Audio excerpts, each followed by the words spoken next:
ಆತ್ಮೀಯ ಸ್ನೇಹಿತರೆ, ಎಲ್ಲರಿಗೂ ಕೂಡ ಸಿದ್ದು ಅಪ್ಡೇಟ್ ಯೂಟ್ಯೂಬ್ ಚಾನಲ್ಗೆ ಸುಸ್ವಾಗತ. ಸ್ನೇಹಿತರೆ, RRB ಗ್ರೂಪ್ ಡಿಗೆ ಸಂಬಂಧಿಸಿದಂತೆ ITI ವರ್ಸಸ್ 10th ಏನಿತ್ತಲ್ಲ, ಅದು ಈಗ ಅಂತಿಮವಾಗಿ ಕೇಸು ವಜಾಗೊಂಡೈತ್ರಿ. ತಿಳಿತಲ್ಲ, ಎಕ್ಸಾಮ್ ಬಂದು ಇನ್ನು ಕೆಲವೇ ದಿನಗಳಲ್ಲಿ ಎಕ್ಸಾಮ್ ಸ್ಟಾರ್ಟ್ ಆಕ್ಕವು. ಹಾಗಿದ್ರೆ ಈ ಎಕ್ಸಾಮ್ ಯಾರಿಗೆಲ್ಲ ಇರ್ತದ್ರಿ ಸ್ನೇಹಿತರೆ? ಇಲ್ಲಿ ನೋಡ್ರಿ, SSLC ಪಾಸಾದ ಪುರುಷ ಮಹಿಳಾ ಅಭ್ಯರ್ಥಿಗಳು, ಅಂಗವಿಕಲರು, ಏನು ಅಪ್ಲಿಕೇಶನ್ ಯಾರೆಲ್ಲ ಹಾಕಿರು ನೋಡ್ರಿ SSLC ITI ಮೇಲೆ, ಪ್ರತಿಯೊಬ್ಬರಿಗೂ ಕೂಡ ಎಕ್ಸಾಮ್ ಇರ್ತದ್ರಿ.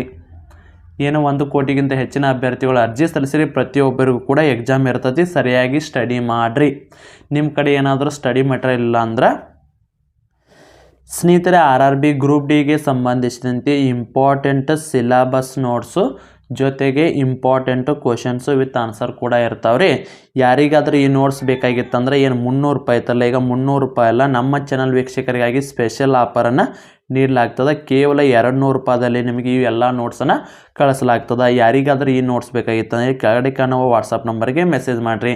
ಸ್ನೇಹಿತರೆ, ಇಲ್ಲಿ ನೋಡಿರಿ, GKಗೆ ಸಂಬಂಧಿಸಿದಂತೆ ಕರ್ನಾಟಕ GKಗೆ ಟೋಟಲ್ ಆಗಿ GKಗೆ ಸಂಬಂಧಿಸಿದಂತೆ ನೋಟ್ಸು, ಮತ್ತು ಸೈನ್ಸ್ಗೆ ಸಂಬಂಧಿಸಿದಂತೆ ಭೌತಶಾಸ್ತ್ರ, ರಸಾಯನಶಾಸ್ತ್ರ, ಜೀವಶಾಸ್ತ್ರದ ಡೀಟೇಲ್ಸ್ ನೋಟ್ಸು ಪ್ಲಸ್ 1000 ಇಂಪಾರ್ಟೆಂಟ್ ಪ್ರಶ್ನೆಗಳು, ಮತ್ತು ಅದೇ ರೀತಿ GKಗೆ ಸಂಬಂಧಿಸಿದಂತೆ ಕೂಡ 1000 ಇಂಪಾರ್ಟೆಂಟ್ ಪ್ರಶ್ನೆಗಳು ವಿತ್ ಆನ್ಸರ್ ಇರ್ತಾವೆ. ಮತ್ತು ಅದೇ ರೀತಿ ಮ್ಯಾಥಮೆಟಿಕ್ಸ್, ರೀಸನಿಂಗ್ಗೆ ಸಂಬಂಧಿಸಿದ 70 to 80% ಸಿಲೆಬಸ್ ಕವರ್ ಆಗಿರೋ ಕೈ ಬರೋದ ನೋಟ್ಸ್ ಕೂಡ ಇರ್ತದ್ರೆ. ಇವೆಲ್ಲ ಸೇರಿ ಮತ್ತು ನಿಮಗೆ 1 ಇಯರ್ ಕರೆಂಟ್ ಅಫೇರ್ಸ್ ಕೂಡ ನೀಡಲಾಗ್ತದೆ ರೀ. ಇವೆಲ್ಲ ಸೇರಿ ಕೇವಲ 200 ರೂಪಾಯಿಗಾಗಿ ನೀಡಲಾಗ್ತದೆ. ಇಂಟ್ರೆಸ್ಟ್ ಇರೋಲ್ಲಿ ಕೆಳಗಡೆ ಕಾಣೋ ವಾಟ್ಸಪ್ ನಂಬರ್ಗೆ ಮೆಸೇಜ್ ಮಾಡಿರಿ. ಯಾರು ಕೂಡ ಕಾಲನ್ನು ಮಾಡೋಕ್ಕೆ ಹೋಗ್ಬೇಡ್ರಿ, ಮೆಸೇಜ್ ಮಾಡಿರಿ. ಸಂಪೂರ್ಣವಾದ ಮಾಹಿತಿನ ನೀಡಲಾಗ್ತದೆ. ಇಷ್ಟು ದಿವಸ ಅಂತೂ ಹೋಯ್ತು ರೀ, ಇನ್ನಾದ್ರೆ ಸರಿಯಾಗಿ ಸ್ಟಡಿ ಮಾಡಿರಿ. ಎಕ್ಸಾಮ ಸಮೀಪ ಬಂದವ್ರಿ. ಹಾಗಿದ್ರೆ ಈ ಎಕ್ಸಾಮ್ ಯಾವಾಗ ನಡೀತಾವ್ರಿ? ಇದು ಎಲ್ಲರೂ ಕೂಡ ಕಾಡಕತ್ತಿದ್ದು ಮುಖ್ಯವಾದ ಪ್ರಶ್ನೆ ಅಂತಲೇ ಹೇಳ್ಬೋದು.